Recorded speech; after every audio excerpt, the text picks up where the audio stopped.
Hola, pues bueno, muy buenas tardes a todos los que nos siguen todavía en Facebook a través de las redes sociales. Bueno, pues nos da muchísimo gusto que continúen con nosotros en esta mesa 4, que se titula Los archivos como entidades generadoras de conocimiento. Hoy hemos traído a grandes especialistas, tanto en la relación que han tenido con los archivos, como investigadoras, como aquellas que coordinan los archivos dentro de la RADI y fuera de ella. Pues nos da muchísimo gusto que nos acompañen el día de hoy. Y bueno, la idea es que durante la sesión, si ustedes tienen alguna pregunta o comentario, puedan hacerlo a través de la plataforma de Facebook para que nosotros se las transmitamos a nuestros ponentes y bueno, empezar un diálogo con ellas que nos sea fructífero como ha sido hasta el día de hoy. Bueno, pues antes de empezar, me gustaría presentar a Iris Janet Juárez. Ella es oficial de gestión documental y archivos ad Homen and Interim El Salvador. Es licenciada en Administración de Empresas por la Universidad Panamericana de El Salvador. Tiene estudios en implementación de sistemas institucionales de gestión documental y archivos por el Instituto de Acceso a la Información Pública de la República de El Salvador. Es representante de El Salvador ante el programa RADI. Cuenta con más de 10 años de experiencia laboral en el sector privado y de gobierno. En la actualidad se desempeña como oficial de gestión documental y archivos en la Unidad de Gestión Documental y Archivos del Ministerio de Relaciones Exteriores, carga que ocupa desde su creación en 2016. Bajo su gestión, el desempeño y cumplimiento de normativas nacionales de la institución ha sido evaluado en 3 oportunidades por el Instituto de Acceso a la Información Pública, obteniendo resultados que la posicionan dentro del rango de los ministerios como el mejor evaluado por grado de avance en la implementación del sistema institucional de gestión documental y archivos. Así que, sin más preámbulo, le doy la palabra a Iris Janet. Gracias, Iris, por estar aquí. Gracias, Laura. Apreciable presidenta de la RADI, Margarida Layes, representantes de países miembros de la red, amigos e interesados en este mundo de los archivos diplomáticos iberoamericanos, tengan un excelente día. Agradezco el espacio delegado a mi participación en la mesa 4 con algunas reflexiones. Nada de lo que yo voy a transmitir no es que de conocimiento de cada uno de ustedes, ni se haya abordado en algunas presentaciones anteriores o en las que vengan. En ese sentido, bajo el tema la digitalización como herramienta para mejorar la conservación y acceso a la información de los archivos, viene mi participación. Y doy inicio haciendo referencia a la entrada en vigencia de la Ley de Acceso a la Información Pública en 2011, que además de garantizar el derecho de acceso de todas las personas a la información pública a fin de contribuir con la transparencia de las actuaciones de las instituciones del Estado, determina además la administración de los archivos en cada órgano del Estado, sus dependencias, las instituciones autónomas, las municipalidades o cualquier otra entidad u organismo que administre recursos públicos, bienes del Estado o ejecute actos de la administración pública en general. El ente responsable del monitoreo del cumplimiento de la ley, Instituto de Acceso a la Información Pública, en el año 2015, emite 9 lineamientos de gestión documental y archivos, mediante los cuales establece la implementación del Sistema Institucional de Gestión Documental y Archivos, la creación del Sistema Institucional de Archivos CIA y las normativas que regulen su funcionamiento. Específicamente, en el lineamiento 7, para la conservación de documentos, establece la implementación de un plan integrado de conservación documental durante todo el ciclo de vida de la documentación y en todo el CIA. Determina además la aplicación de procesos de digitalización para conservar la información. En el país, esta normativa significó un gran reto para las entidades, pues debían focalizar esfuerzos y recursos para el cumplimiento de la ley, siendo el primer paso la creación de las unidades de gestión documental y archivos. El Ministerio de Relaciones Exteriores, con más de 100 años de existencia, resguarda información en soportes físicos y ópticos, es decir, papel, CDs, DVDs, discos duros y otros. Existirán otros archivos que, con base a la antigüedad de la información que puedan contar, poseen soportes diferentes previos al papel, como por ejemplo papiros, pergaminos, cassette y otros. Pero me atrevo a decir que más del 50% de los documentos resguardados en los archivos se encuentran en papel. En referencia a otros países de Iberoamérica, El Salvador es relativamente joven en este camino, en el camino de la implementación del sistema de gestión documental y archivos. La llegada de la pandemia por COVID-19 vino entonces a generar una presión positiva, un empuje para que las entidades faciliten los recursos que conlleven a la normalización y automatización de la producción documental, su resguardo, su conservación y acceso a los documentos y archivos de una forma eficiente, tanto para fines administrativos como para la transparencia de la gestión, propiciar el acceso a la información y la investigación científica.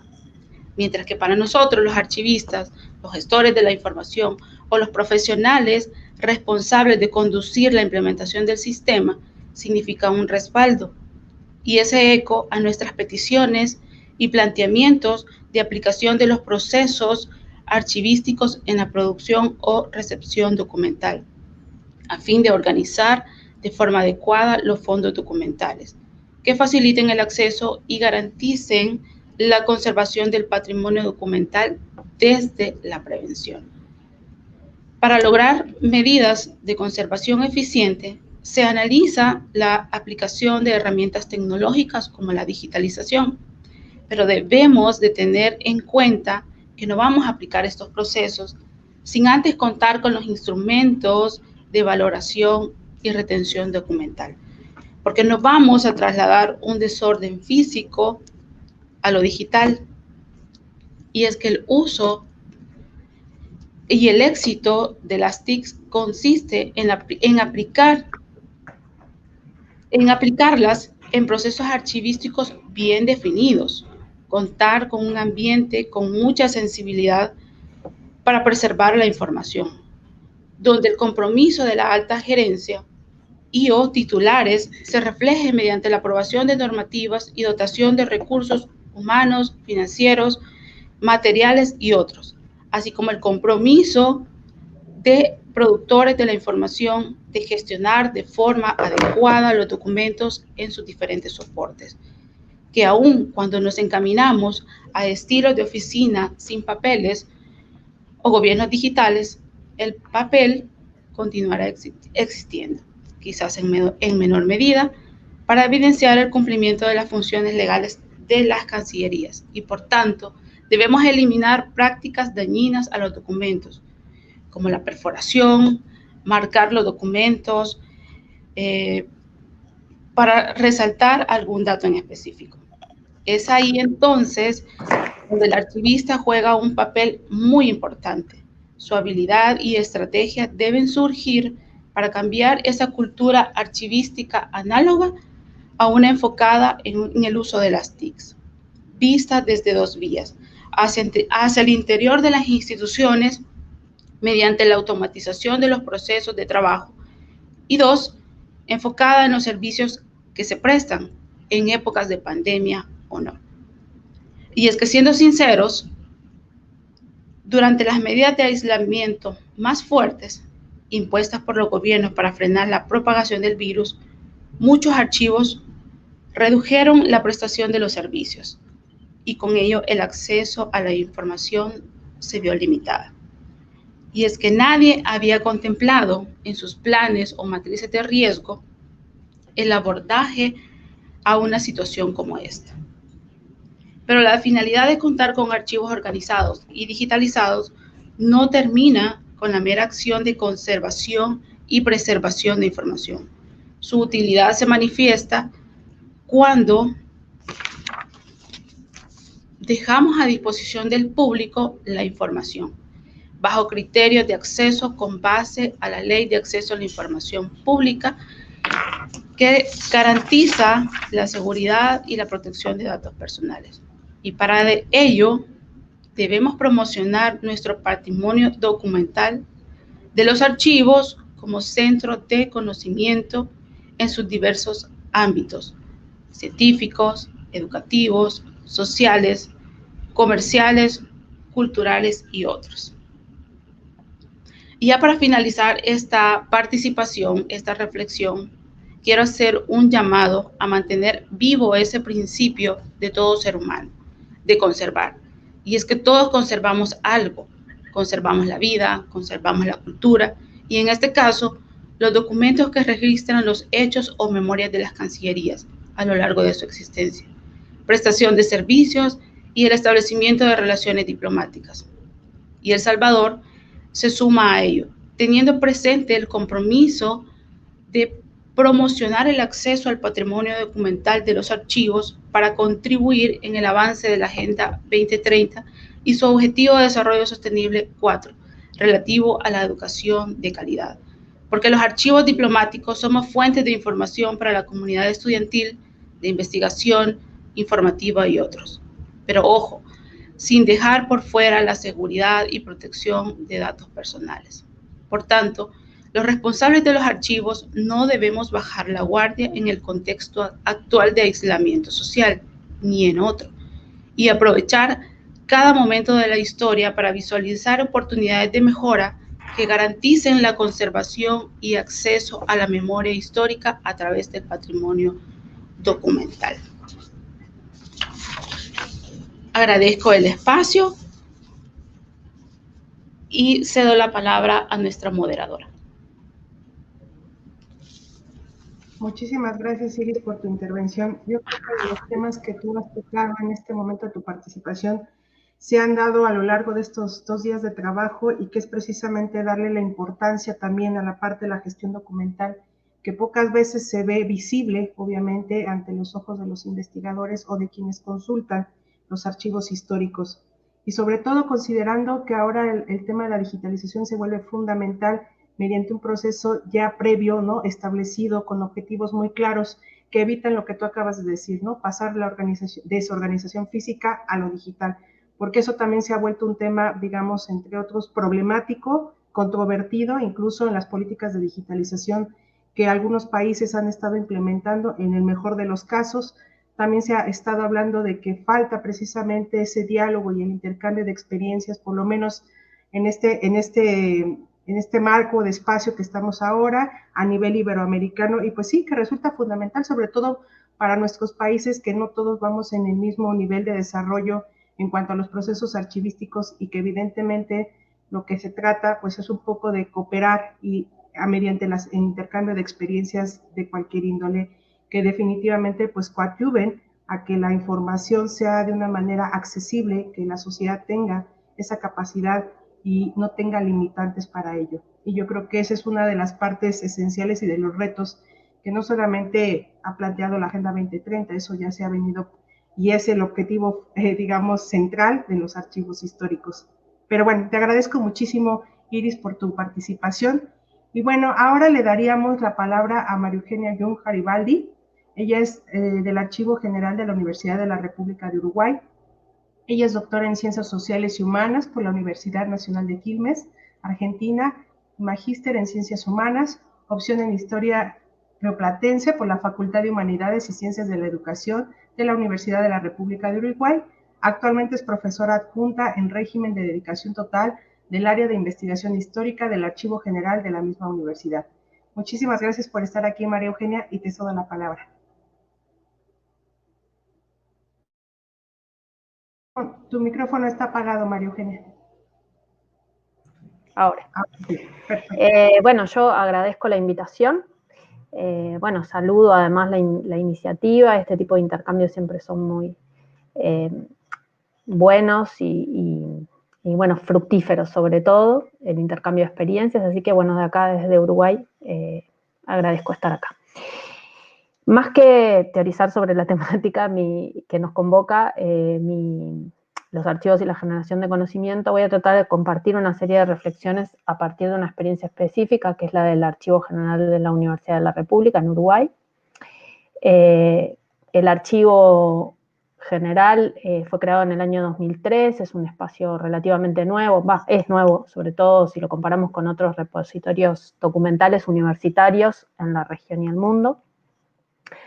Y se divide en dos áreas, que es la de gestión documental, cuya función es asistir a los organismos centrales de la UDELAR y a su servicio de gestión, resguardando su documentación administrativa, y la de investigación histórica, que preserva los documentos de carácter histórico de la institución. Sobre esta última es sobre la que me voy a referir en esta presentación, que es además donde yo desempeño mis actividades. El área de investigación histórica comenzó a funcionar apenas un poco después de la instalación del AUU, que como les dije fue en el año 2003, con un doble propósito. Una es custodiar y conservar los documentos históricos de y sobre la Universidad de la República, y como un espacio de producción de conocimiento, un espacio académico sobre la historia intelectual, cultural y universitaria en Uruguay. Dicho de otro modo, a la vez que tiene como principal cometido la preservación del patrimonio documental de la institución, el AUU funciona como un centro de investigación especializado en historia intelectual y cultural de Uruguay. Esto le da al servicio un carácter peculiar y diferencial, dado que las actividades académicas, las de creación de conocimiento, la investigación, va de la mano con las tareas de tratamiento, preservación y difusión de los documentos propias de cualquier archivo, y bueno, en ese sentido confluyen en un mismo sentido. Vale decir además que las líneas de investigación del Archivo General y la que llevamos adelante quienes investigamos ahí, los historiadores y otros investigadores de otras disciplinas, aun cuando no están restringidos estrictamente a los fondos documentales que alberga el archivo, se desarrollan sí de manera articulada con el acopio, con la descripción, con la puesta en servicios de nuestra documentación, que es bastante variada y heterogénea. Por otro lado, dado el lugar que ocupamos en el organigrama universitario, estamos muy cerca de los organismos centrales de la universidad. Es decir, nosotros somos el archivo central y no, después hay archivos en cada una de las facultades. La universidad tiene una estructura más bien federativa, podríamos decir. Y por esa cercanía a los organismos centrales universitarios, el archivo se convirtió además en una referencia, tanto en políticas archivísticas y de preservación, como en relación a la historia de la institución. Por eso mismo, somos frecuentemente demandados para contribuir, por ejemplo, en fechas claves, con documentación e información histórica. Es decir, ustedes vieron que los números redondos y los aniversarios suelen generar bastante fascinación o oportunidades para las instituciones darse a conocer o hacer celebraciones, y bueno, nosotros como un espacio de producción histórica cumplimos con ese rol. Y eso nos genera un desafío extra, que es navegar en la tensión entre las imposiciones propias que generan las conmemoraciones y asumir un enfoque crítico y reflexivo en el examen de la historia universitaria y de la construcción de nuestro archivo, que es una de las cosas que en general nos proponemos. Por otra parte, y quizás como no saben, está bueno decir, la Universidad de la República ocupa un lugar de mucha centralidad en la historia uruguaya, en especial porque fue la primera y la única institución universitaria en el país, tanto en su rol de formar las élites dirigentes como ámbito de producción y circulación de conocimiento y de la cultura, y fue la única fundada en el siglo XIX, bastante tardíamente en relación con otras universidades de los países que aquí están representados. Fue en 1849, y en una situación bastante inédita fue la única hasta 1984, cuando en la dictadura militar levanta la intervención que hasta ese momento había sufrido la Universidad de la República, y habilita a través de un decreto la creación de universidades privadas. Es decir, que desde el 85 en adelante hay otras universidades, básicamente privadas y una más pública, pero hasta ese momento fue la única universidad en el país. Eso además le dio un rol más central quizás que en otros países a la Universidad de la República. Por otro lado, el Archivo General de la Universidad, de esta universidad que tiene un lugar tan central en la historia uruguaya, se distingue de otros repositorios similares por el origen y procedencia de su documentación. Es sabido que un archivo universitario posee características que son específicas y singulares. Una de ellas es la transferencia directa de documentos que derivan de las funciones universitarias, no solo las de carácter administrativo, sino aquellas académicas que tienen que ver con la investigación, con la enseñanza y con la extensión actividades propias de la universidad y a las que se suman además las generadas por los propios órdenes que la componen, el orden docente, el orden estudiantil, el orden de egresados que integran el cogobierno universitario en Uruguay. Al momento de la creación del Archivo General, el Fondo Histórico se limitaba a series institucionales relativas a los órganos de cogobierno universitario, que remontan a fines del siglo XIX, como las actas, las notas, repartidos, circulares, que provienen del Consejo Directivo Central o la Asamblea General del Claustro.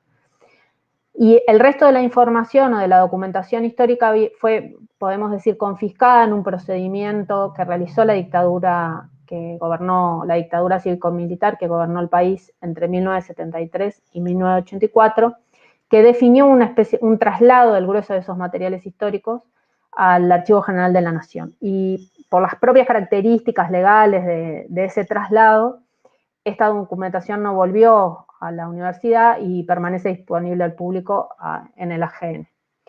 Esta circunstancia obligó al archivo a repensar sus cometidos.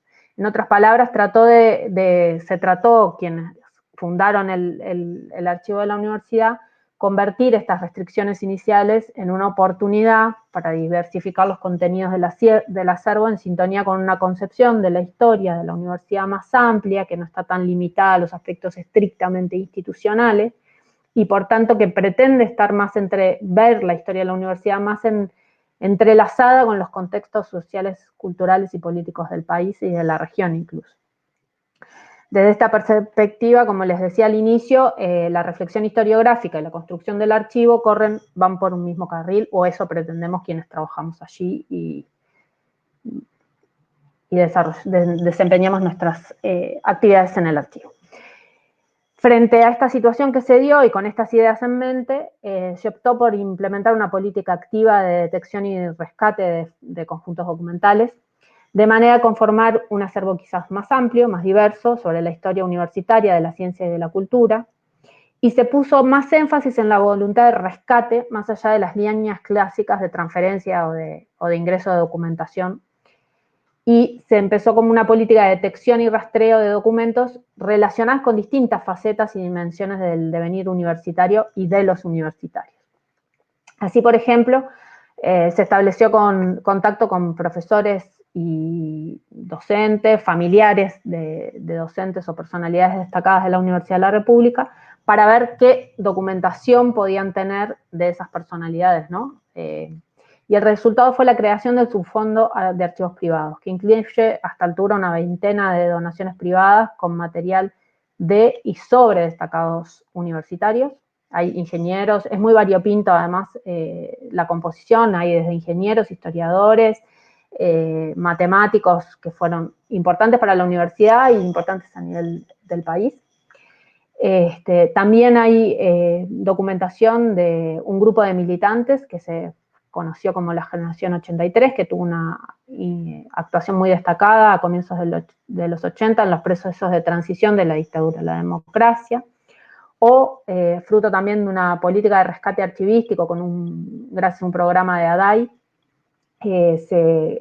se incorporó documentación de la Federación de Estudiantes Universitarios del Uruguay, sobre todo documentos que son de la década del 80-90, sobre todo de los 90 te diría mejor, de una agremiación que fue muy importante, si bien no la tenemos desde su creación, que es de 1929, la FEU ha sido una organización estudiantil que tiene una larga historia dentro de la universidad y un papel bastante relevante. Y en el caso de los archivos privados, además, genera o suma una serie de desafíos específicos, porque, como ustedes además deben saber, en la mayoría de los casos, no basta con reunir o preservar de manera adecuada los materiales donados, sino que es preciso darles accesibilidad, visibilidad, devolviéndoles su sentido público. Y en ese sentido, las tareas de organización, de descripción y de puesta en servicio han estado orientadas por la concepción de que un archivo histórico debe estar abierto a las preguntas diversas y múltiples preguntas de los investigadores en el marco de sus líneas de investigación y enfoques también diversos, aparte del acceso público al público en general. Las propias características del material, así como su función pública, hicieron necesario adoptar una perspectiva multidisciplinaria para establecer criterios de tratamiento, la organización, su descripción, y al mismo tiempo refuerza la necesidad de recomponer el vínculo de confianza entre los potenciales donantes y las instituciones archivísticas públicas, muchas veces cuya credibilidad muchas veces aparece un poco descaecida. Y para eso hay que garantizar condiciones adecuadas para albergar, custodiar, organizar y asegurar el acceso a esas donaciones, ¿no?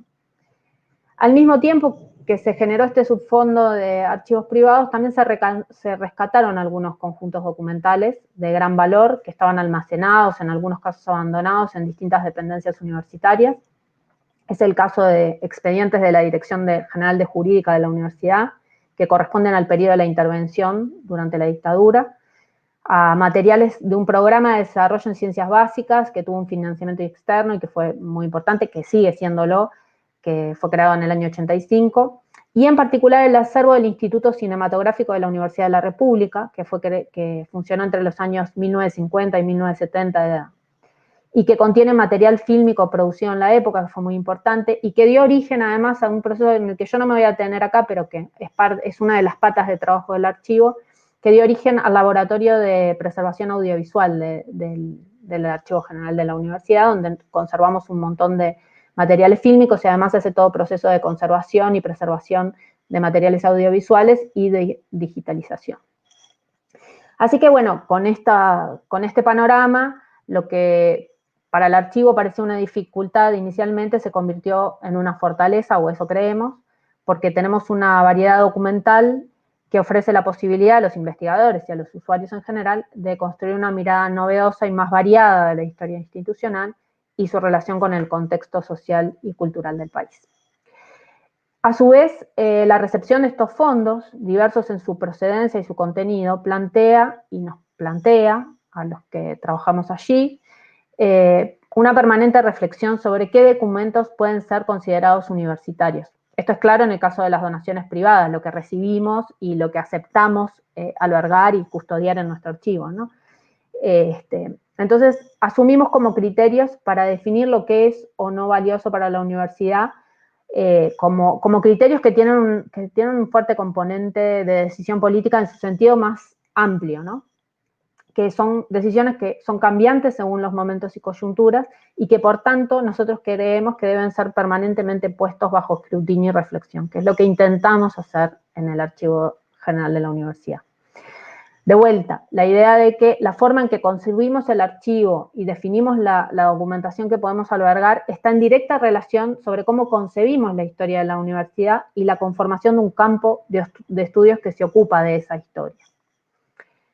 Con esas consideraciones, como decía, podemos afirmar que en su conjunto el archivo de la universidad brinda insumos fundamentales para el estudio de otros asuntos, como la historia de las instituciones científicas, los procesos de institucionalización y profesionalización de algunas disciplinas, la historia intelectual o cultural, la historia de la ciencia, la historia de la educación en general. Y esto se vuelve más relevante si tenemos en cuenta que en el caso uruguayo hay una gran dispersión documental y una casi inexistencia de instituciones públicas o privadas que se ocupen de estos asuntos, ¿no? En este sentido, hemos desarrollado un conjunto de instrumentos de descripción que facilitan la consulta para los usuarios especializados y no especializados y ofrezcan un mapa lo más prolijo posible de lo que se puede encontrar en nuestro archivo, ¿no? De hecho, en 2020, luego de un prolongado periodo de prueba, salió en producción la base de datos Atom. Esta herramienta nos ha permitido el acceso remoto a la información sobre la documentación que tenemos en custodia, y así como aquellos materiales que vienen siendo digitalizados que los colgamos en Atom y los asociamos a la información de esa documentación. En este sentido, me interesa destacar que en el archivo, el conjunto de actividades que hemos venido desarrollando en estos 15 años, más de 15 años ya, es resultado de la conjunción de saberes y experiencias provenientes de un equipo de trabajo que es interdisciplinario, que es multidisciplinario, es decir, que está integrado por archivistas, por historiadores, por profesionales de la comunicación y por informáticos, y que este tipo de reflexiones las hacemos en el equipo, y las decisiones las vamos, cada uno con su expertise, pero las vamos tomando en conjunto. La pandemia en particular nos planteó una serie de desafíos, igual que ocurrió con otros espacios de custodia y difusión patrimonial. Nos vimos obligados a adaptar nuestras actividades a un contexto signado por la incertidumbre y la imposibilidad de tomar contacto con los materiales, y ahí nuestras principales preocupaciones fueron múltiples, pero tres en particular, como cómo mantener una cercanía con el acervo a pesar de tener un acceso restringido a él, porque la mayoría de nosotros estaba haciendo teletrabajo, cómo sostener un vínculo con nuestros usuarios, investigadores y el público en general en un marco de virtualidad. Y al mismo tiempo se percibió con claridad de que se estaba ante una situación inédita sobre la cual era preciso dejar testimonio para las generaciones futuras. Por tanto, era necesario conservar la documentación específica que venía produciendo la universidad, tanto administrativa como científica, en relación con la pandemia. Sobre este punto, además, iba en línea con las recomendaciones de los organismos internacionales competentes, en particular la UNESCO, de que los estados registraran decisiones y medidas adoptadas frente a la pandemia, y para eso se resolvió establecer mecanismos para resguardar la documentación producida, tanto la académica, como decía, como la administrativa. El Prorrectorado de Gestión de Administrativa de la UDELAR además estableció que los servicios hicieran llegar su documentación al archivo general, sobre todo al área de gestión, esto sería más específico.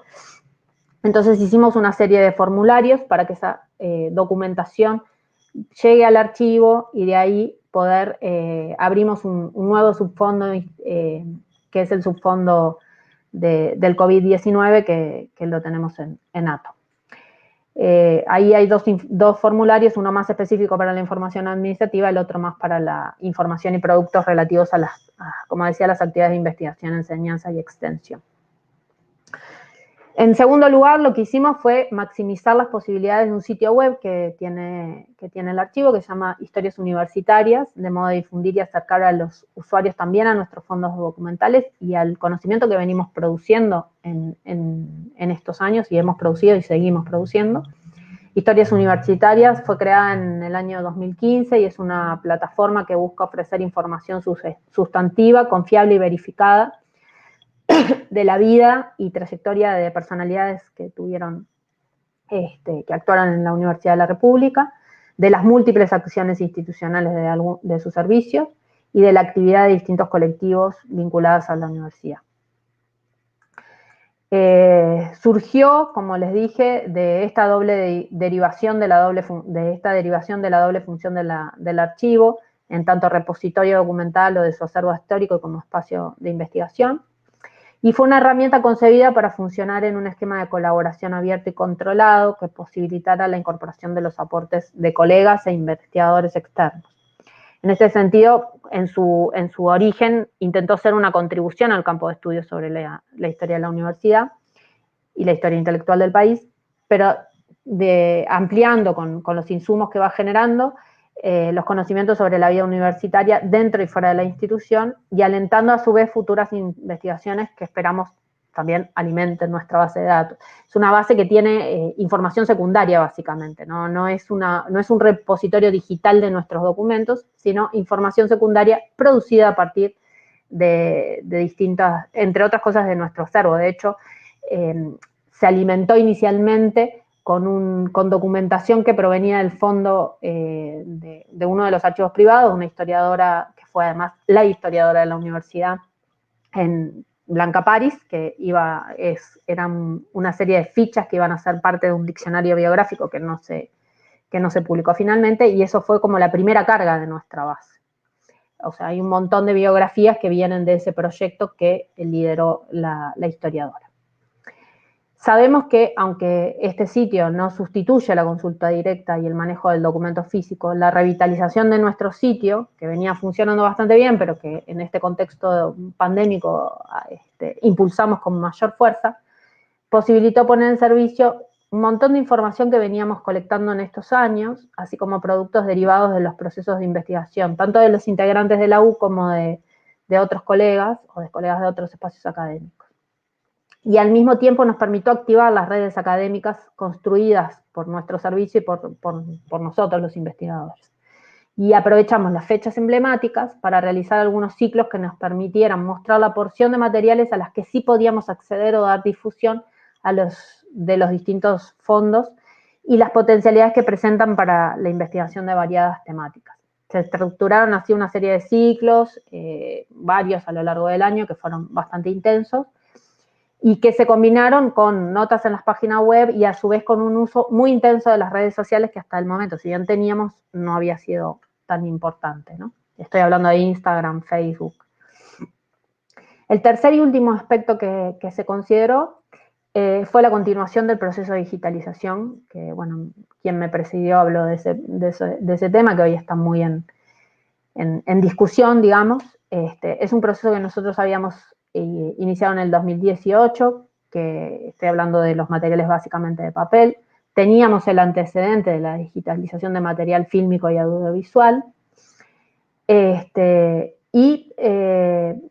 Venimos discutiendo la posibilidad de digitalizar parte de su acervo, pero teniendo en cuenta, bueno, cuáles son las posibilidades, las fortalezas, las debilidades.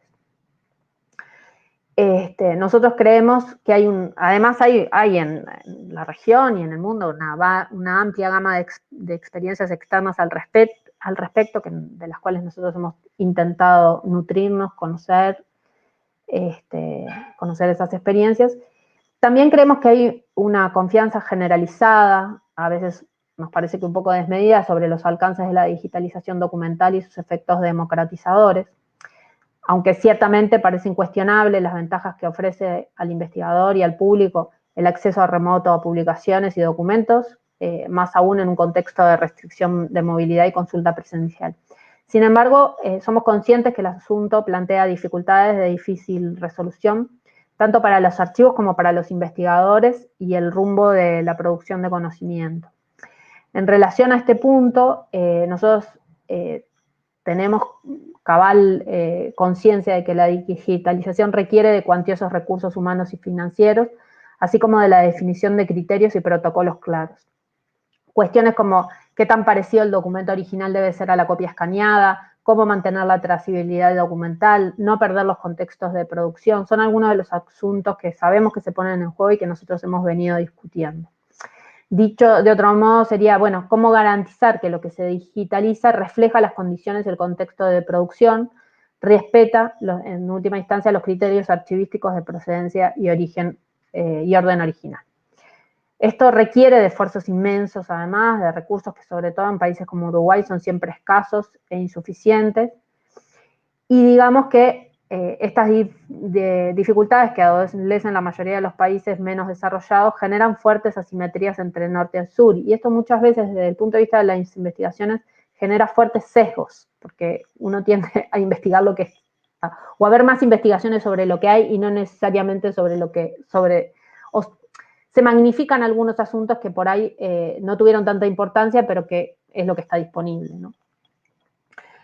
Vale decir igual que la apuesta a la digitalización de acervos, además, convive con la práctica extendida, de la cual los investigadores del Archivo General de la Universidad no somos ajenos, de fotografiar materiales que se consultan. Es decir, ustedes sabrán que, bueno, las condiciones de la relación con los documentos de archivo han cambiado mucho con las nuevas tecnologías para los investigadores.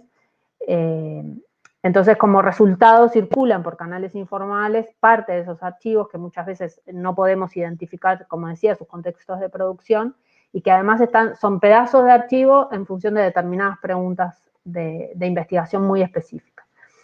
Y en este sentido, nosotros no escapamos muchas veces a esa situación y hemos buscado distintas maneras de paliar estas prevenciones que señalábamos.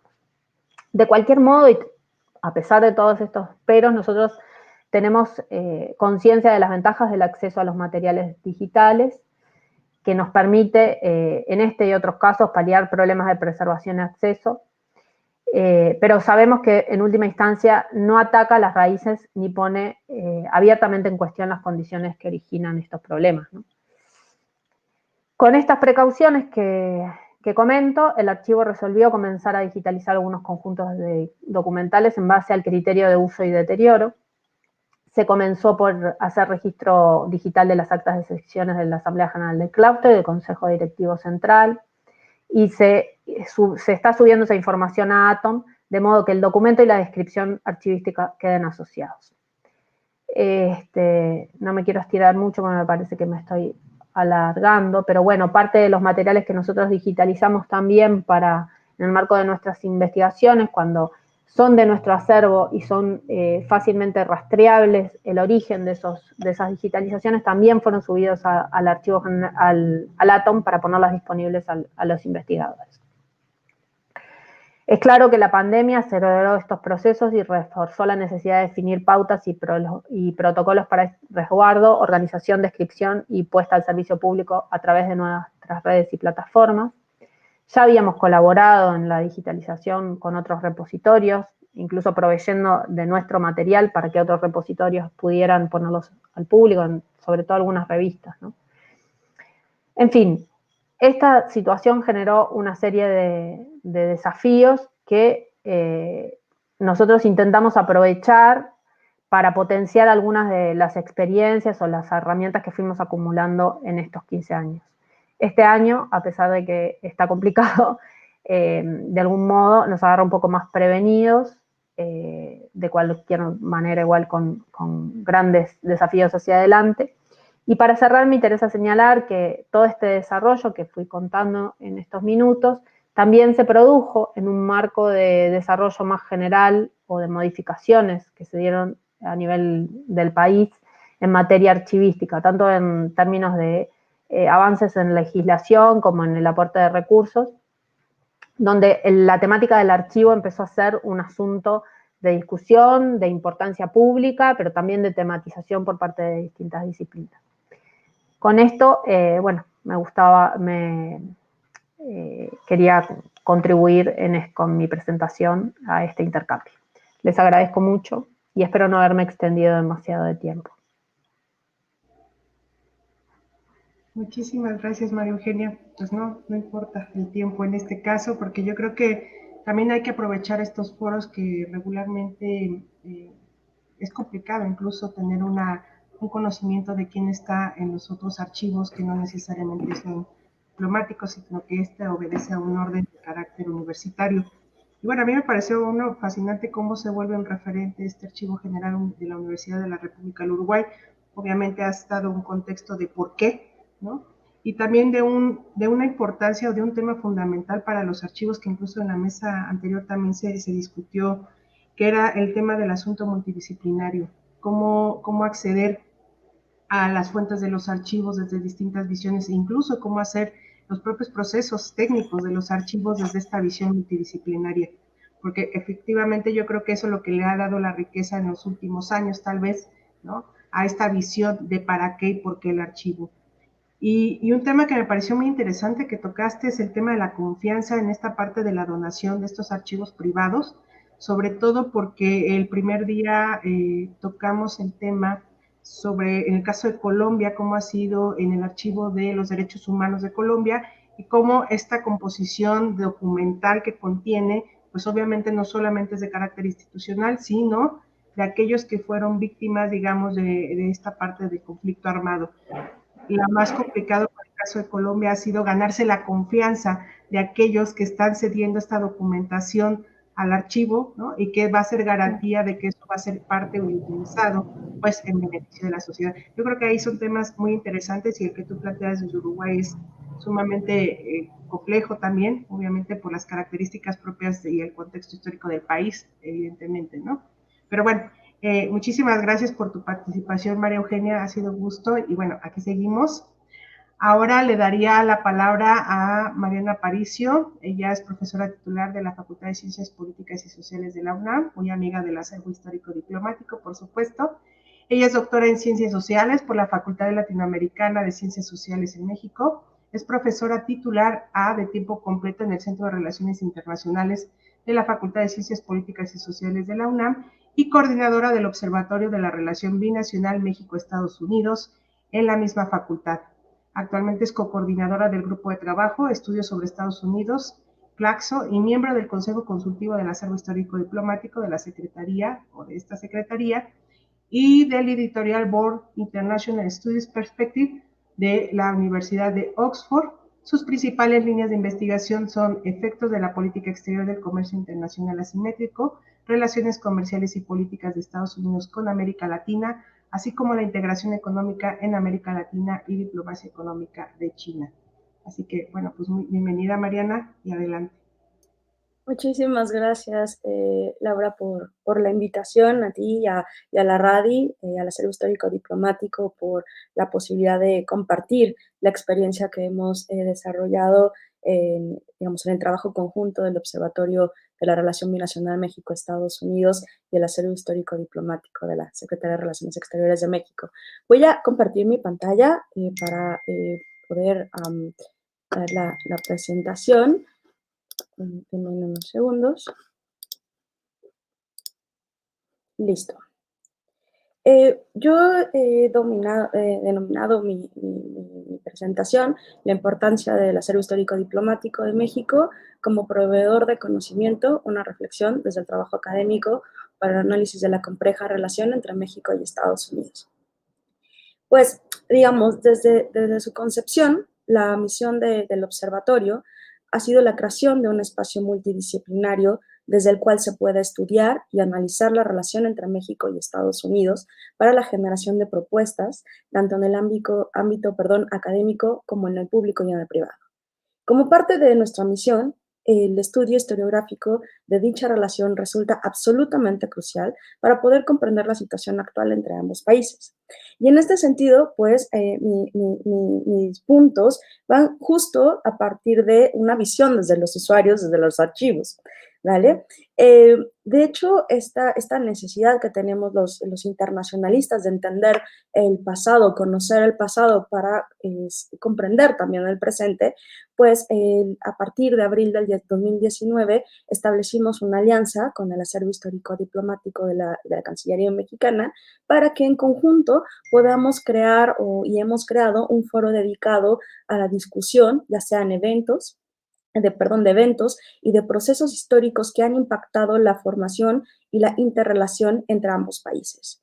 Para dar seguimiento a esta alianza estratégica, se han realizado diversas actividades de investigación y difusión en conjunto.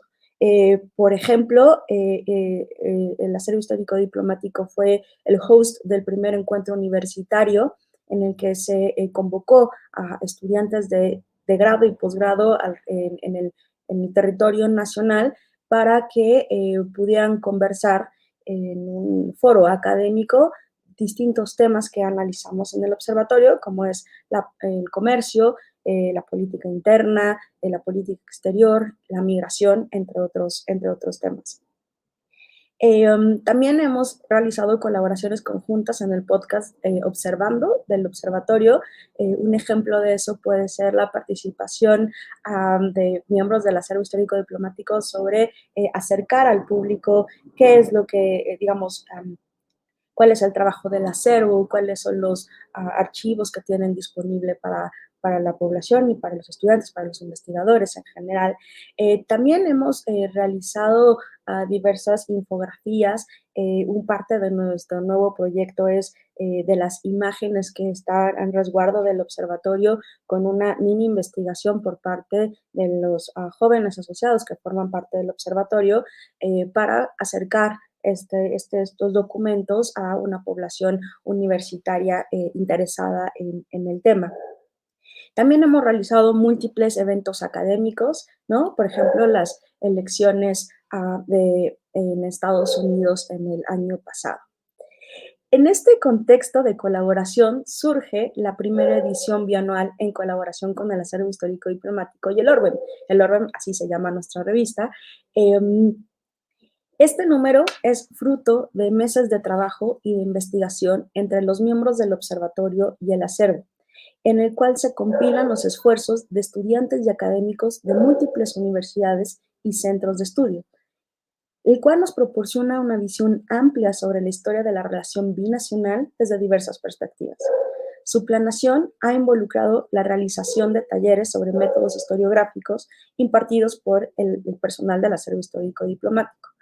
Aquí quiero detenerme un momento porque, digamos, la composición del observatorio tiene por un lado jóvenes asociados que son estudiantes de licenciatura de Relaciones Internacionales, Ciencia Política y Ciencias de la Comunicación de la facultad y también profesores asociados, que son, bueno, todos aquellos académicos en México y en Estados Unidos interesados en el tema.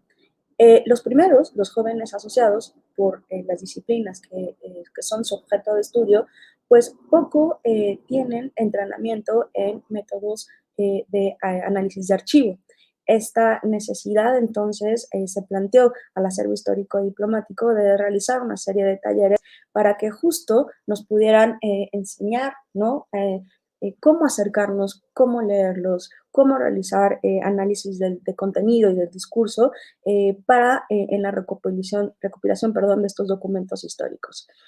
Hubo dos grandes temas que son importantes actualmente también en la relación binacional, pero con una mirada histórica. Ello es el Tratado de Aguas Internacionales de 1944, ¿no? Y los flujos migratorios causados por el programa Bracero.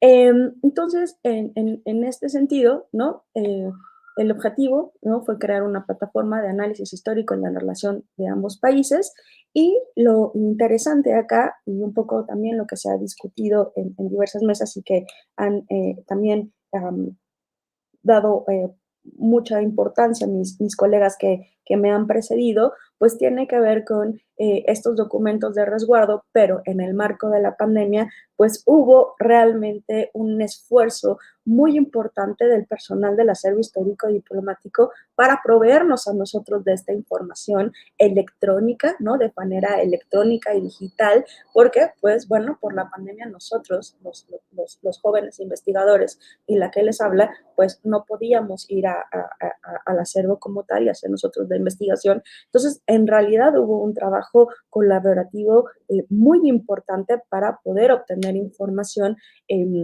por un lado, para hacer nuestra investigación con fuentes primarias, pero también por el otro lado, pues la identificación de todos estos documentos por parte del personal del acervo. La delimitación temporal de este número, de esta primera edición, que son 2 ediciones al año, va de 1920 a 1960. En la primera sección, que es esta relación que tuvimos entre el acervo histórico diplomático y el equipo de investigación del ORBEM, fue estos dos, ¿no? El Tratado de Aguas Internacionales del 44 y los flujos migratorios causados por el programa Bracero. Esta primera sección de nuestra revista lo componen alrededor de 10 a 15 estudiantes de los miembros de los jóvenes investigadores. Trabajamos con fuentes primarias, en este caso con documentación del acervo histórico diplomático.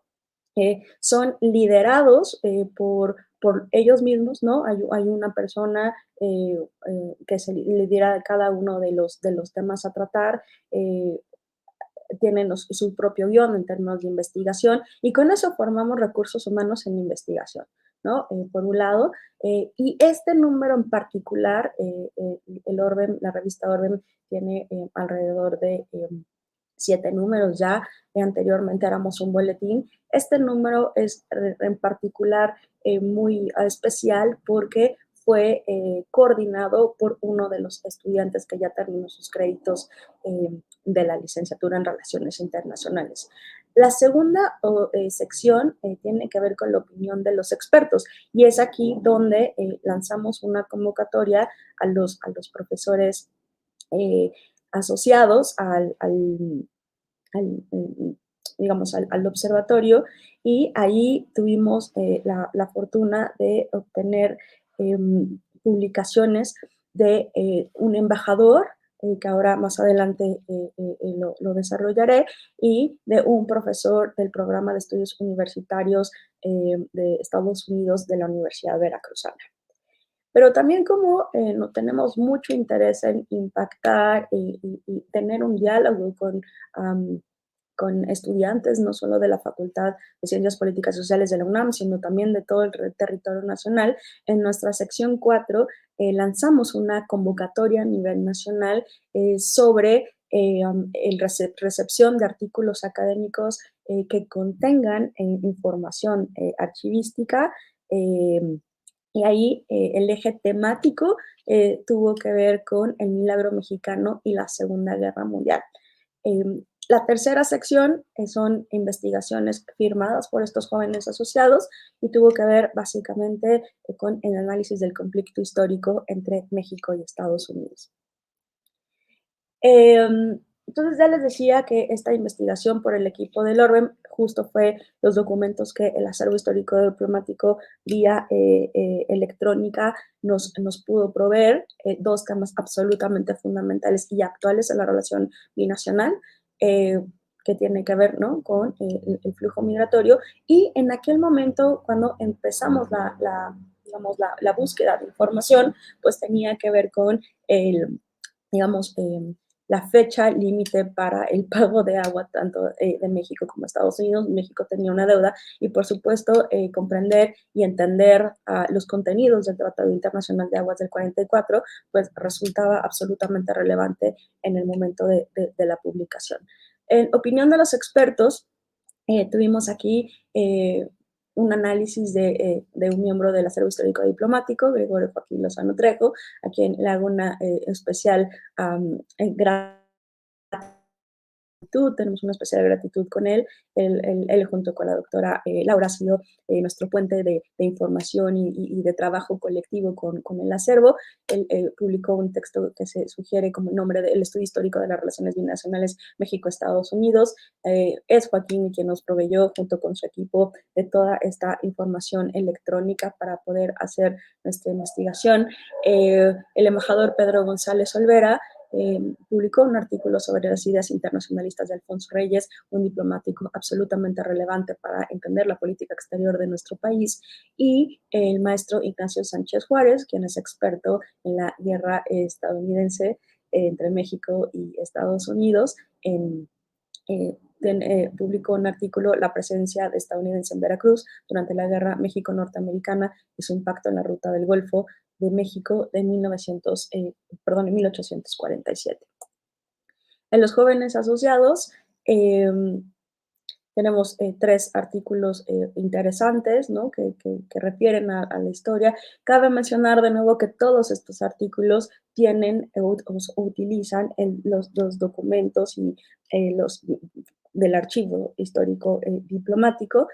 Samantha Núñez Salinas publicó Una noche inagotable, México en la búsqueda por el reconocimiento estadounidense en el periodo 2024. Joaquín Lozano, los consulados mexicanos en Estados Unidos, gestiones de protección a trabajadores mexicanos en el 20 al 35, y Ángel Aldana Gómez, problemáticas y retos del bienestar de la niñez migrante. Parte de nuestro llamado a envío de artículos con trabajo de archivo, tenemos estos tres artículos: El programa Bracero y la relación laboral durante el milagro mexicano, de Liliana Canto García, la relación México-Estados Unidos y la producción de recursos estratégicos en la Segunda Guerra Mundial, un esbozo general, de Juan Carlos Álvarez García, y Consecuencias de la expropiación petrolera en la relación comercial México-Estados Unidos en los albores de la Segunda Guerra Mundial, de Fernando Godínez Araujo y Oswaldo Valdés García. Como parte de este nuevo, digamos, de este trabajo, de esta asociación estratégica, estamos actualmente preparando todo lo referente, armando los equipos de investigación de los jóvenes asociados para publicar justo en la conmemoración, el 15 de septiembre de este año, el nuevo número titulado Memorias Históricas, que va a tener una delimitación temporal de 1821 a 1921. Y, por supuesto, pues este trabajo no ha sido, es posible por alrededor de 22 increíbles jóvenes que estamos formando en la investigación, que tenemos un gran interés en que desarrollen habilidades no solamente de investigación, sino de redacción, comprender las técnicas para poder desmenuzar la información disponible de fuentes primarias y entender la historia, cómo la historia afecta también nuestras posiciones actuales. Todos ellos son absolutamente increíbles, todos desarrollan habilidades muy interesantes. son los que realizan el podcast, los que hacen las entrevistas, los que hacen las infografías, los que tienen presencia en redes, los que hacen también la investigación en la redacción, y mucho del trabajo que ha hecho el observatorio y de este acercamiento hacia el acervo histórico diplomático, y justo la idea de hacer números especiales con temáticas históricas, pues salió de uno de ellos y fue secundado por todos los demás. Pues con esto yo quiero dar un ejemplo de cómo su ardua labor cotidiana de su trabajo en archivo, pues tiene una resonancia en estudiantes que interesan los temas históricos para entender el mundo actual. Por mi parte es todo, agradezco muchísimo su atención, puedan pues consulten en el acervo y pues muchísimas gracias.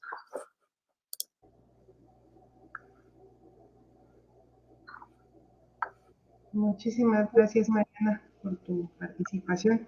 Y bueno, evidentemente creo que uno de los propósitos de los cuales se ha impulsado esta relación con el Observatorio Binacional, sobre todo tiene que ver con incentivar la consulta del archivo, ¿no? Que eso es fundamental también para nosotros como acervo.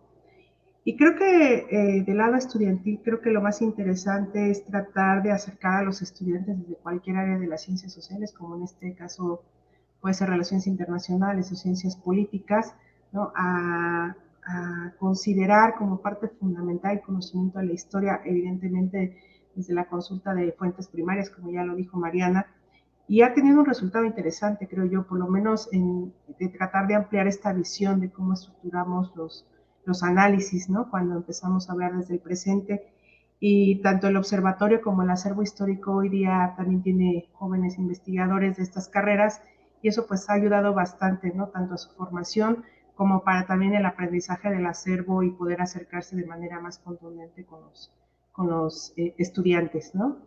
Pero bueno, muchísimas gracias, Mariana. Y bueno, le daríamos ahora la palabra a Nelly Villa Avendaño. Ella es postdoctorante de la Universidad Iberoamericana de México, postdoctorante en el Departamento de Ciencias Sociales y Políticas de la Universidad Iberoamericana, historiadora y doctora en estudios latinoamericanos por la Universidad Nacional Autónoma de México.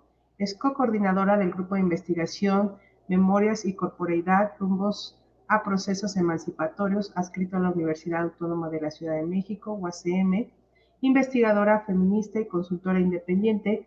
Ha sido docente en diversas universidades y organizaciones sociales. Sus principales líneas de investigación son memoria histórica, conflicto y posconflicto en Guatemala, procesos de transición en América Latina, luchas emancipadoras y resistencia de los pueblos, sociología de la esperanza, teología de la liberación e historia contemporánea de las mujeres.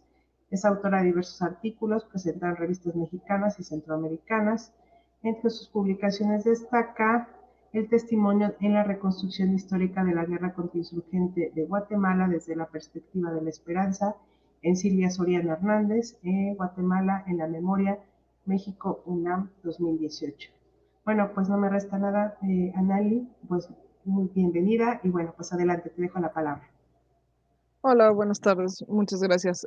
Bueno, pues primero que nada agradecer la oportunidad de estar en este espacio y de haber escuchado las ponencias anteriores de este foro, que han sido bastante ilustrativas, sobre todo el proceso de digitalización y de archivística que han tenido en distintos países, ¿verdad? Eso ha sido una cosa muy interesante, entonces agradecerles la invitación.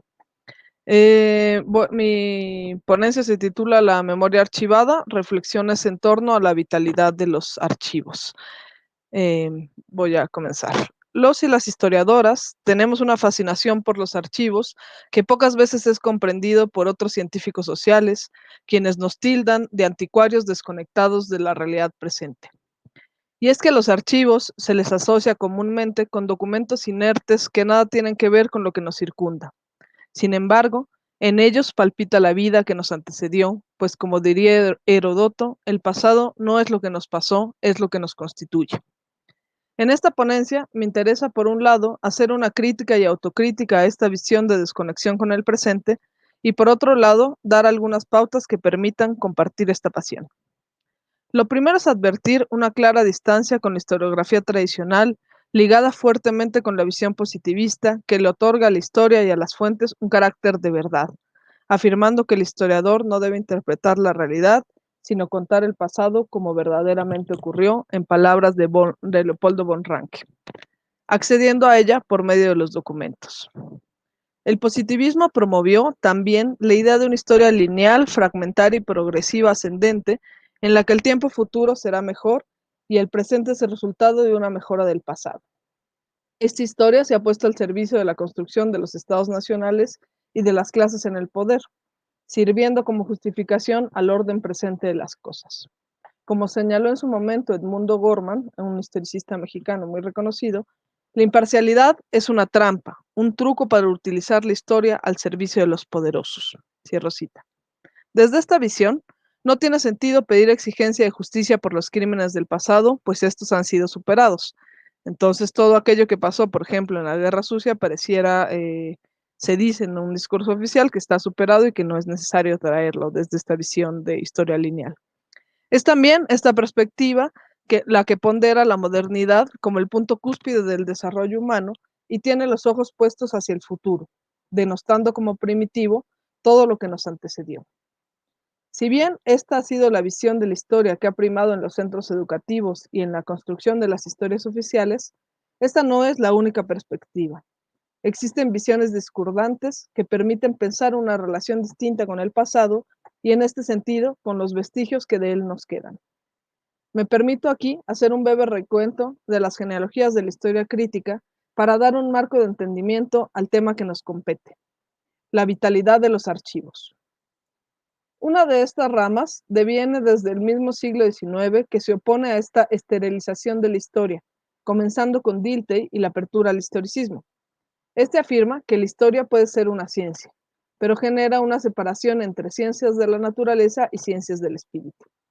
Reconoce la necesidad del uso formal de las fuentes y la importancia del aparato crítico, pero le da un peso fundamental a la hermenéutica, es decir, a la interpretación.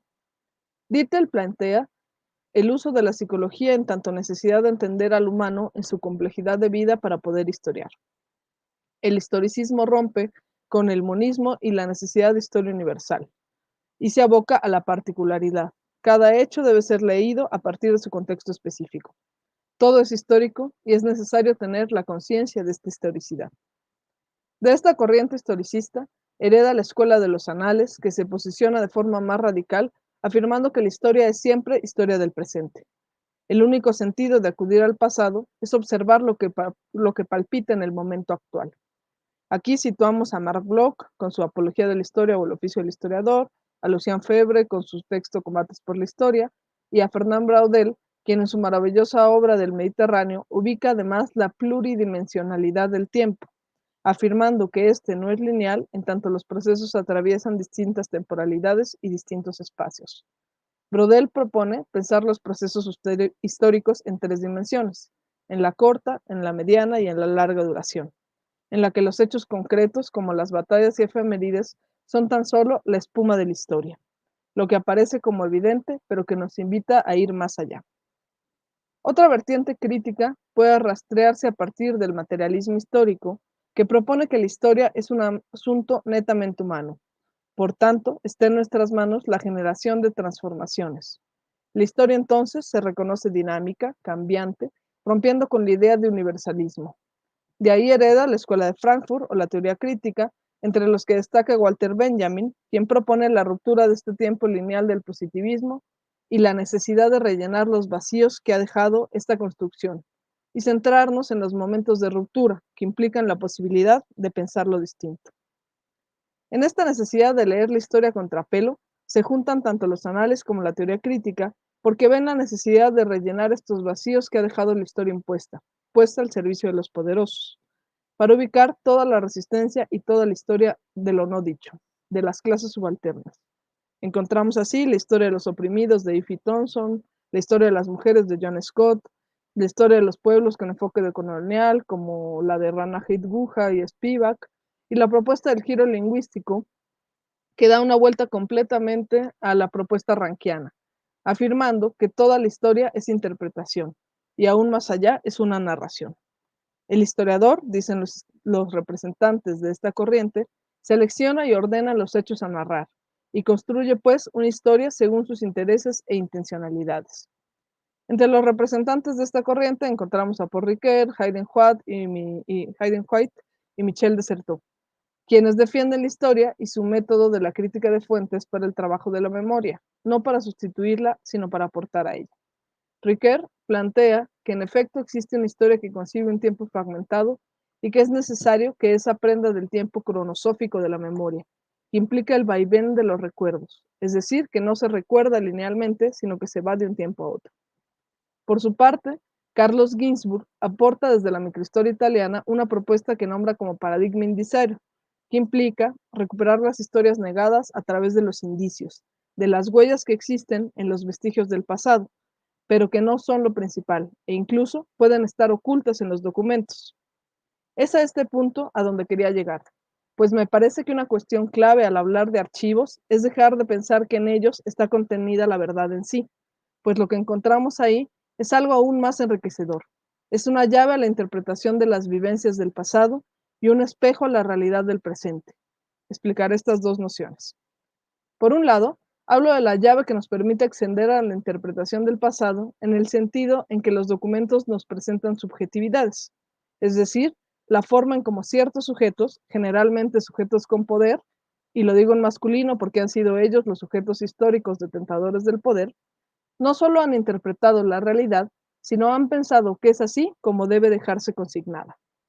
No está de más recordar aquí el gran peso que nuestras sociedades tiene el escrito y que el ejercicio mismo de la escritura implica, sin duda, una idea de dejar registro, de trascender lo efímero. Por tanto, detrás de cualquier documento existe una intencionalidad que puede ser develada si nos situamos en la subjetividad. Pensemos, por ejemplo, en los archivos diplomáticos que convocan este foro, donde podemos encontrar documentación de las relaciones oficiales entre países, de las alianzas, de las preocupaciones, de los exilios, de los proyectos ideológicos. Pero también está ahí una llave que nos abre la subjetividad de quienes estaban escribiendo esos documentos. Lo importante ahí no es solo el hecho en sí, sino la interpretación de este hecho que presenta quien escribe. Es decir, es preciso no perder de vista que los documentos fueron escritos por personas que obedecen a un marco contextual histórico y a intencionalidades concretas. Al mirar esto, los documentos pueden ser una llave para complejizar las reconstrucciones históricas. Concibo entonces que todo documento requiere ser contextualizado y leído más allá de lo evidente, más allá de lo que Brodel nombraba como la espuma de la historia. En este sentido, traigo a colación el paradigma indisario de Carlos Ginzburg, pues concibo que también en los archivos pueden buscarse las ausencias, lo no dicho, lo no escrito, y que esto nos arrojará también la luz sobre el pasado. Los vacíos existentes nos hablan de quien no pudo dejar consignada su palabra. Como ejemplo, podemos pensar en un archivo colonial, donde solo podemos acceder a la palabra de los escribanos, cuya perspectiva está limitada por los intereses coloniales. Es decir, nos dan cuenta de la labor de recolecta de tributo, de la parcelación de tierras, de construcciones, de la conversión religiosa. Sin embargo, en este recuento quedaron también consignadas las resistencias que tuvieron los pueblos indígenas a la empresa colonial. Si bien no se profundiza en ellas, nos permite saber que existieron. Este es el tema del potente trabajo de Severo Martínez Peláez en su texto Motines de Indios, donde con base en una exhaustiva revisión del Archivo General de Centroamérica y una interpretación indirecta de los documentos, logró reconstruir numerosos motines, rebeliones y resistencias de los pueblos de la región, pues a través de la palabra de los escribanos coloniales encontró al pueblo acallado. Podríamos ir aún más allá y preguntar por ausencias más profundas, como la participación de las mujeres indígenas en la resistencia colonial, cuyo acceso a la escritura es nulo, pero que aparecen a través del análisis de los escritos oficiales cuando se les mira contrapelo. Gladys Zull señala acertadamente que al hacer un reencuentro histórico, cada sociedad ordena y narra su pasado según las necesidades, por lo que podemos también nosotras, cito, dar cuenta de un tiempo largo en el cual se vislumbran condiciones, estrategias, prácticas y tácticas de mujeres y hombres que produjeron rebeliones políticas por disputar las tierras y el autogobierno desde el momento que inicia la dominación colonial. Fin de cita. En este sentido, Es menester reconocer que las luchas políticas de las mujeres indígenas tienen un pasado tan largo como los siglos de opresión y explotación que han vivido. Traigo a la memoria de manera rápida 3 ejemplos de motines sucedidos en lo que hoy es Guatemala, en las que destacaron las mujeres, cuya información extraje de la revisión del Archivo General de Centroamérica. El primero es el motín de Comalapa, ocurrido en 1755, donde las mujeres tomaron la voz como quedó registrado en los documentos coloniales, dando mucho grito y haciendo muchas palabras indecorosas al gobernador. Y se fueron directamente a la acción, dice. Juana y Josefa Chej le dijeron al gobernador y Justicias muchísimas desvergüenzas, y la referida Juana, como más osada, se acercó y le dio bofetadas al alcalde de Obras. Cito, cita. Es tanta la fuerza que estas mujeres tienen que se les encierra en la cocina para evitar que la confrontación crezca y poderse llevar así a los hombres a la cárcel. En este mismo documento destaca la figura del indígena Micaela Pérez, que junto con otras y otros intentan impedir el castigo a los reos de atarlos a unas mulas para azotarles por el pueblo como una humillación pública. Ella se agarró de la mula donde estaba su marido, intentando así impedir el castigo al que se le sometería. La respuesta de la autoridad fue golpearla fuertemente y dar la orden de echar un brazo abajo, lo que significaba dar un golpe inmovilizador. Destaca también la acción emprendida por las mujeres que lideraron el motín de San Francisco Tecpan en 1759, ante el encarcelamiento de alrededor de 100 cabezas de Calpul que se habían opuesto a los abusos del escribano, protegido por el alcalde mayor. Los presos lograron ser liberados y los refugiaron en la iglesia, pero la tropa logró sacar a algunos de ahí y trasladarlos a Chimaltenango, lo que ocasionó mayor descontento y un grupo de mujeres apedrearon a 180 soldados. De ellas, 7 fueron señaladas como las iniciadoras. Encontramos finalmente el motín de Santa Catarina Iztahuacán en 1814, en el que también varias mujeres se alzan contra los alcaldes por el traslado de presos y por la inconformidad con el sistema. En este hecho, Francisca Ixtapá tomó la vara de mando del cabildo indio, motivo por el que la detuvieron, pero pudo escaparse y llegar hasta la capital, donde participó en el asalto a la cárcel para liberar a los presos, entre los que se encontraba su marido. Francisca destacó como líder según las propias fuentes coloniales, cito, al ser interrogada no se retractó ni descargó culpas sobre otras personas, sino insistió en que los justicias se emborrachaban y en ese estado cometían atropellos y que ella actuó movida de compasión hacia sus víctimas. Cierro cita.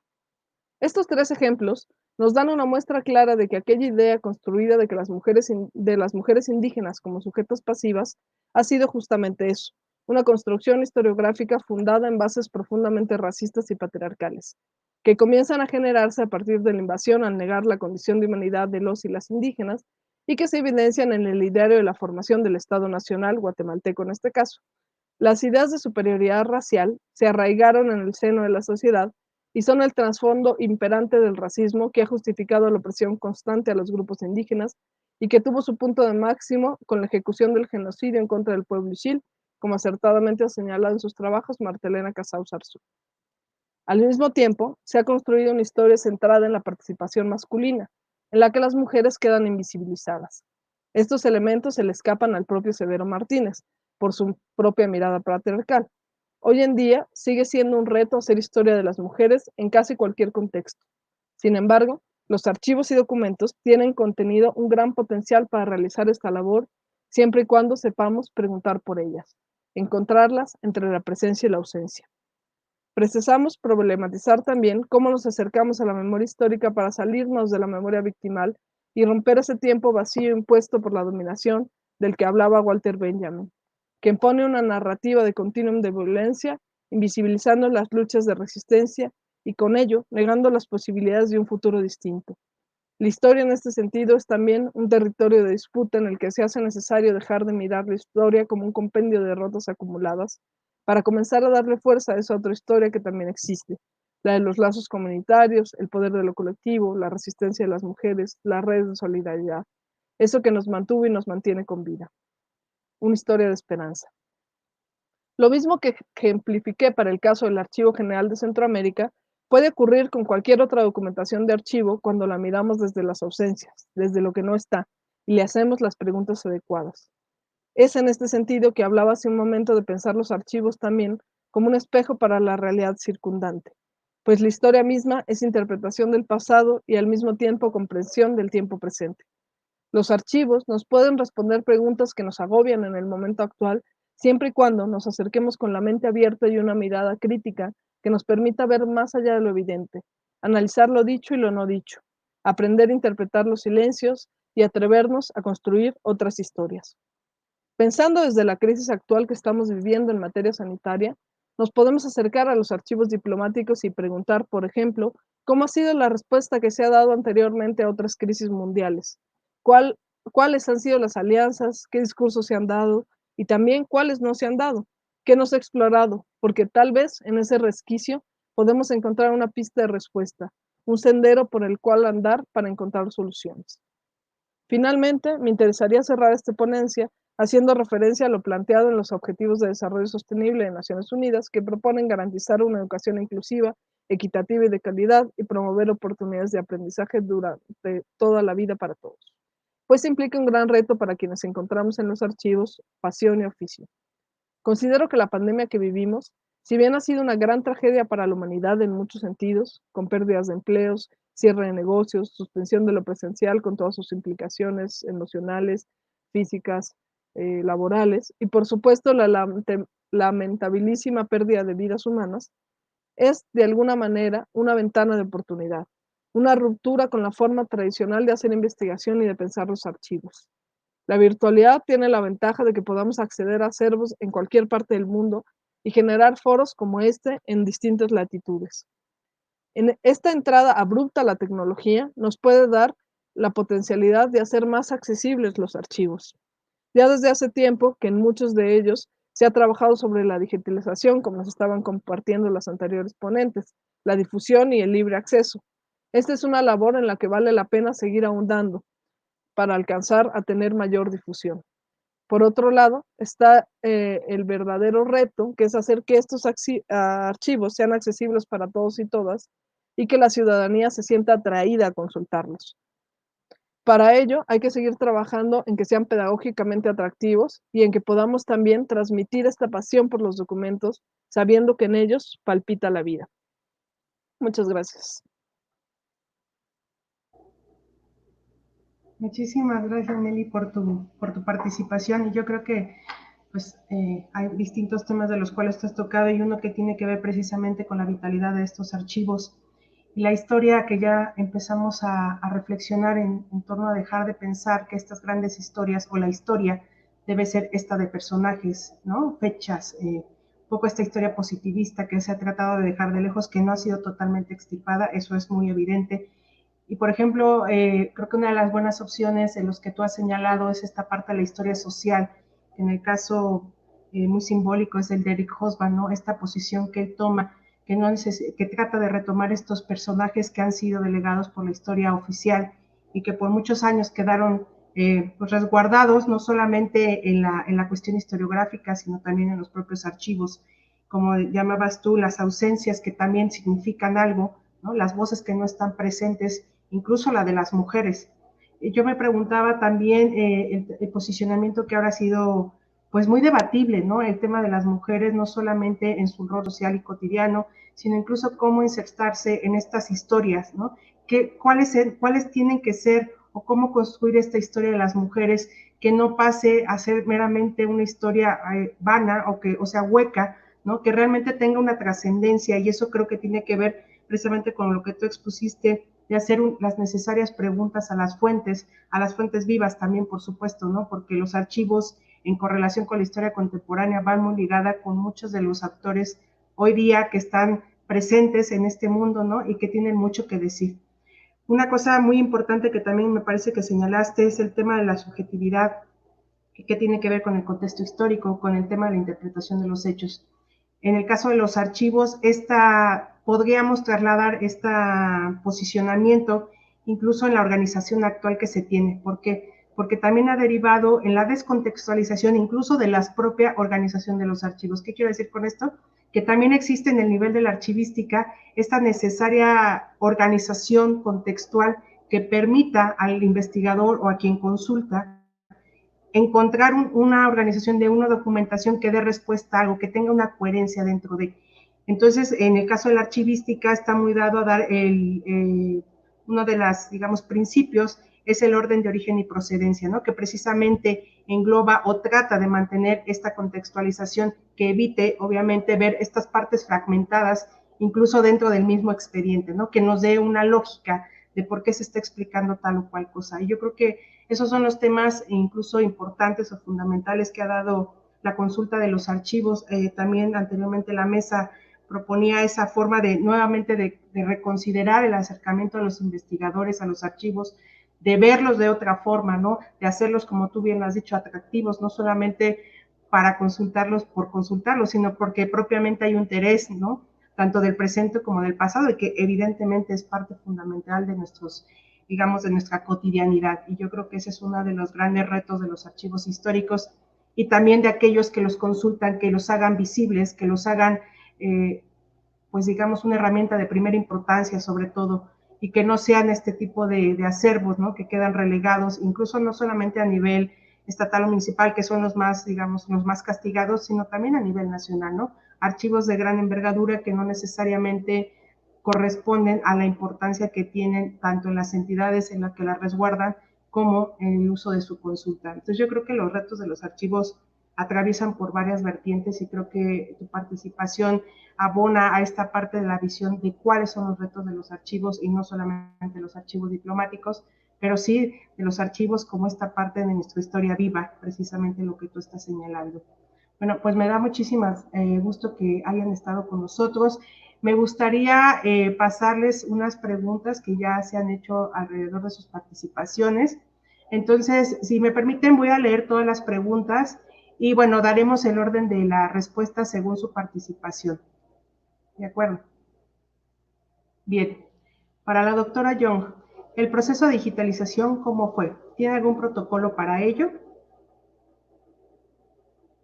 Bien, también nos pregunta, para la maestra Iris Janet, previo a la digitalización de su archivo, ¿cuáles fueron las principales acciones que se realizaron para organizar el archivo? También quisiera preguntar, ¿el archivo histórico puede consultarse? ¿Mediante qué medio? También nos pregunta la doctora María Eugenia, ¿cuándo empezó el interés gubernamental por los archivos en el aspecto de recursos y avances en legislación? Gracias. Para la doctora Mariana Aparicio, desde el Observatorio de la Relación Binacional México-Estados Unidos, además de su colaboración con el acervo histórico diplomático, ¿con qué otros archivos han podido vincularse? ¿Qué tan difícil ha sido esta vinculación? Para la doctora Aneli, como investigadora, sobre todo en una región tan olvidada como lo es Guatemala, ¿cuáles han sido los retos a los que te has enfrentado en la consulta de la documentación? ¿Cómo lo has vivido?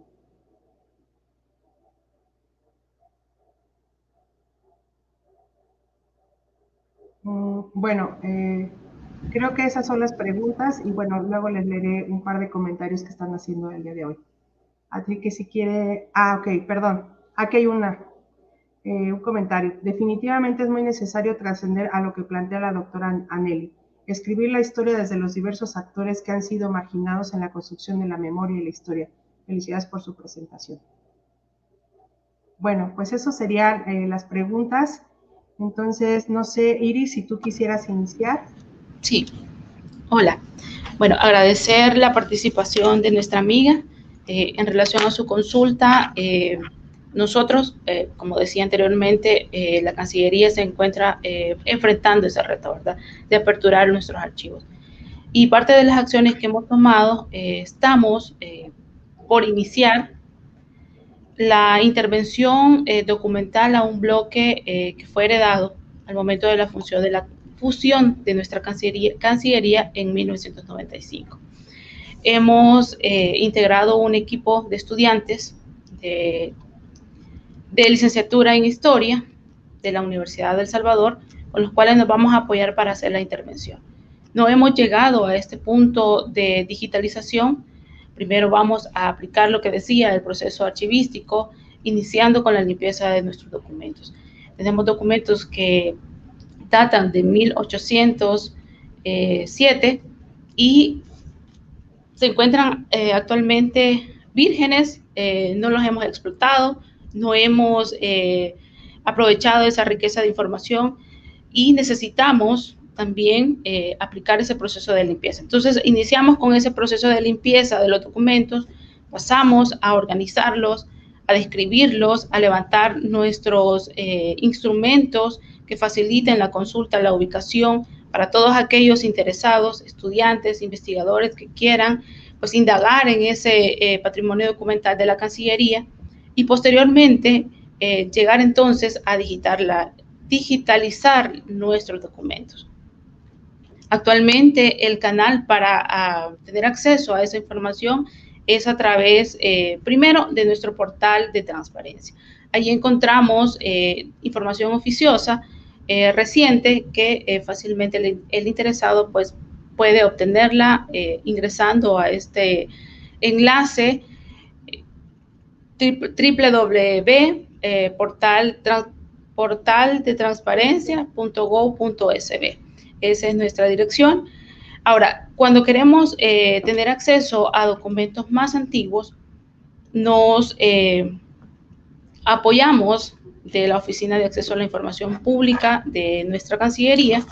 Tenemos 2 vías para hacerlo, vía correo electrónico, mediante una llamada. Solicitamos la información de nuestro interés. Posteriormente, y de acuerdo al requerimiento del interesado, la información se puede disponer de forma electrónica o pues acceder a una consulta directa. Coordinamos fecha y hora para que la persona pueda acercarse a nuestra institución. Actualmente nos encontramos trabajando de forma presencial, ¿verdad? Siempre aplicando también los protocolos de bioseguridad para que la persona pues se sienta un tanto segura en cuanto a la visita que pueda realizar a la Cancillería y poder tener ese acceso directo a nuestros documentos.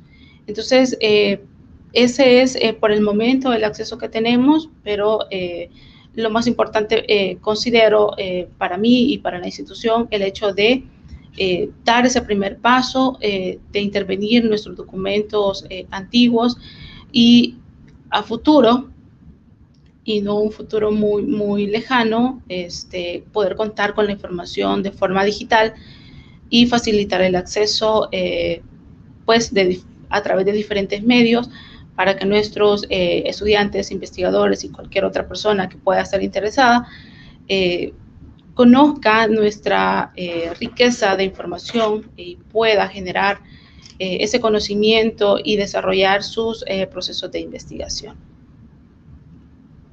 Gracias. No tengo audio. Ahí va. Bueno, con respecto al proceso de digitalización, lo primero que debo decir es que uno de los criterios, como dije al principio, en la presentación fue el criterio de deterioro y uso. Nosotros no estamos digitalizando todo nuestro acervo, sino, bueno, una porción de esa documentación en base a estos criterios.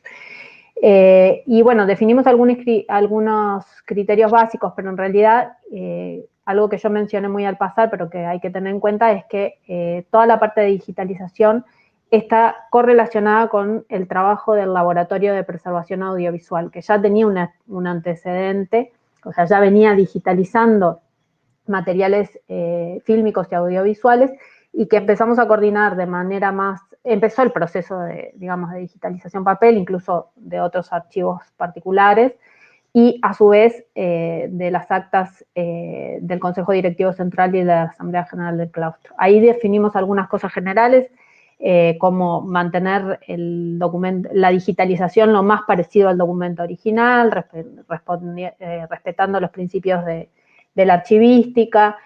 Bueno, también tuvimos que hacer algunos ajustes en términos técnicos y tecnológicos con el tema del escáner. Se hizo un escáner específico y especial para los libros que son medios grandes, con encuadernaciones importantes, y después todo el proceso de edición de archivos. Pero todo eso ha estado en manos del equipo interdisciplinario, localizados básicamente en el laboratorio, donde además hay informáticos que han venido adaptando los procesos de digitalización, de edición y después de puesta a disposición pública a través de nuestra plataforma Atom. Así que es un proceso sobre el que seguimos, además, trabajando y mejorando. Eso con respecto al proceso de digitalización. Después, con respecto al fortalecimiento de las políticas archivísticas, esto se produjo a partir del año 2004, pero fundamentalmente en el año 2007-2008. En el 2004 hubo un cambio de gobierno en Uruguay, accedió el Frente Amplio por primera vez y ahí hubo cambios en distintas áreas y en materia en el Archivo General de la Nación quedó a su cargo la archivóloga licenciada Alicia Casas, que es una persona bastante reconocida en el mundo de la archivística, y ella dio un giro muy importante a las políticas de archivo, sobre todo a la especialización y al reforzamiento de los recursos humanos en la materia.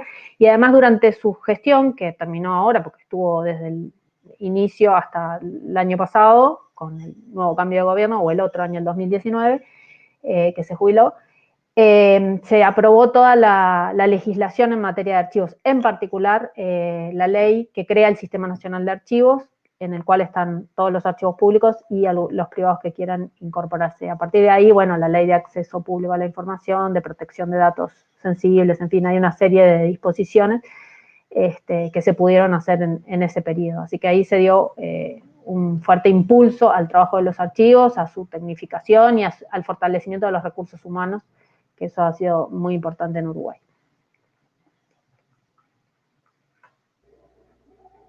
Muchísimas gracias, María Eugenia. Y nada más una pregunta, perdón, antes de pasarle la palabra a Mariana Aparicio. Perdona, Mariana.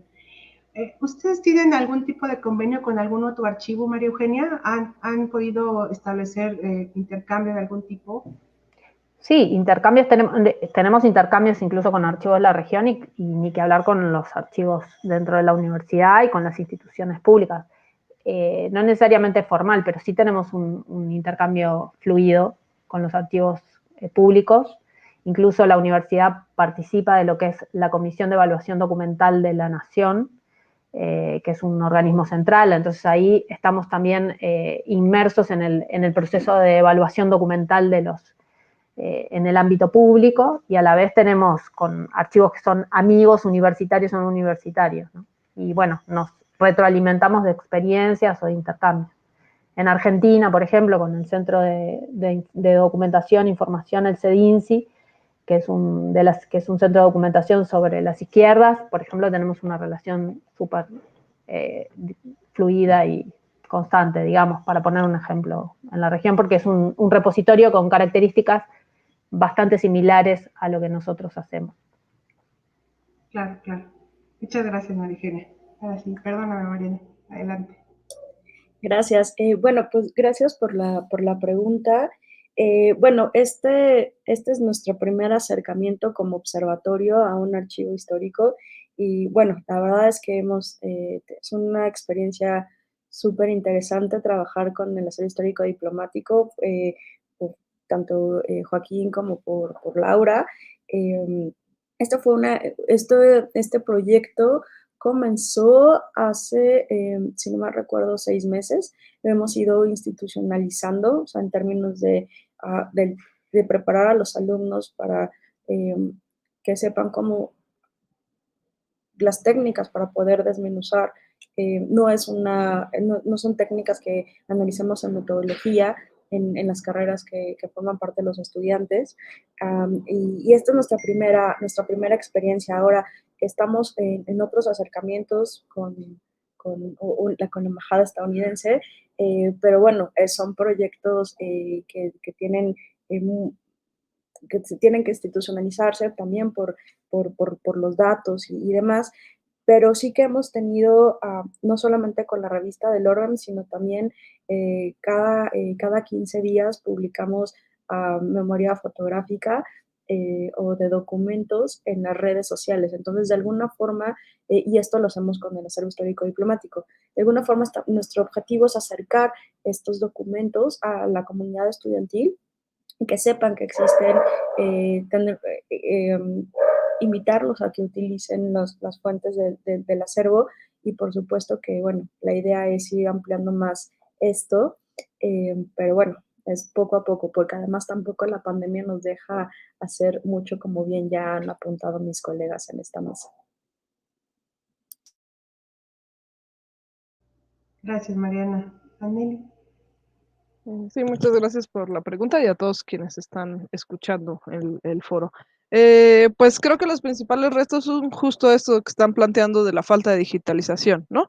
El problema está, digamos, en que se tiene que acceder, que ir al lugar para acceder a los documentos, y en el caso, por ejemplo, el Archivo General de Centroamérica, también tienen cierto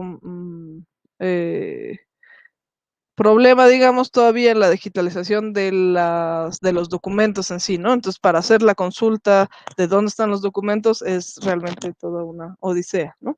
Sin embargo, tiene otras ventajas. Es un archivo muy accesible, este en particular, y tú ves ahí gente de distintas comunidades de Guatemala, El Salvador, que van a buscar los títulos de propiedades, los títulos de tierras, ¿no? Entonces, al mismo tiempo, es un archivo muy, muy abierto, ¿no? O sea, son solo investigadores los que se acercan, sino también es gente común que ve la importancia de ir a buscar ahí el documento. Y en Guatemala también hay otro archivo que aprovecho para citarlo, que es el del Centro de Investigaciones Regionales de Mesoamérica, que ese es un archivo particular, pertenece a una fundación, pero ahí sí que tienen, bueno, toda la clasificación en digital, puedes buscarlo y la persona encargada prácticamente sabe todo el archivo, le preguntas cualquier tema y maravillosamente te dice, ¿no? Dónde está, qué puedes encontrar, ¿no? Entonces también creo que esos son como los retos, pero también las oportunidades a las que me he enfrentado en esta realidad concreta. Gracias. Bueno, pues muchísimas gracias a las cuatro. Fue un gusto tenerlas en esta mesa.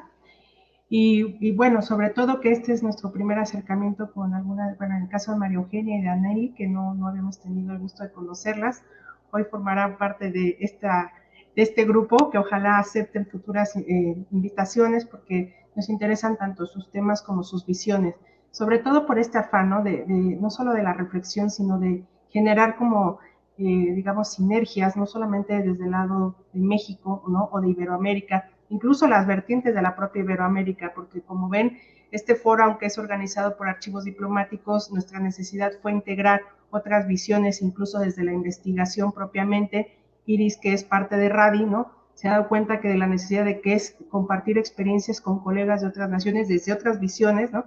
Que creo que eso nos va a dar mucho más fortaleza, sobre todo para aquellos que resguardamos y para aquellos que hacen uso de la información, y que creo que eso es lo fundamental, y los retos son muchísimos, ¿no? Entonces, pues agradecemos su presencia y nos da mucho gusto haber estado con ustedes. Y bueno, pues los invitamos a que sigan para el día de mañana, porque ustedes ya fueron la mesa del cierre del día de hoy. Entonces, los invitaríamos el día de mañana, viernes 23 de abril, a las 9 de la mañana, hora México, 16 horas España, 15 horas Portugal, a la conferencia magistral de Pedro Aires de Oliveira. Él es presidente de la Asociación de Amigos de Archivos Diplomáticos de Portugal. Entonces, bueno, pues muchísimas gracias a los que nos siguen, a los que hicieron sus preguntas. Y bueno, pues mucho gusto conocerlas y bueno, mucha suerte y éxito. Un gusto. Hasta luego. Gracias, hasta luego. Cuídate.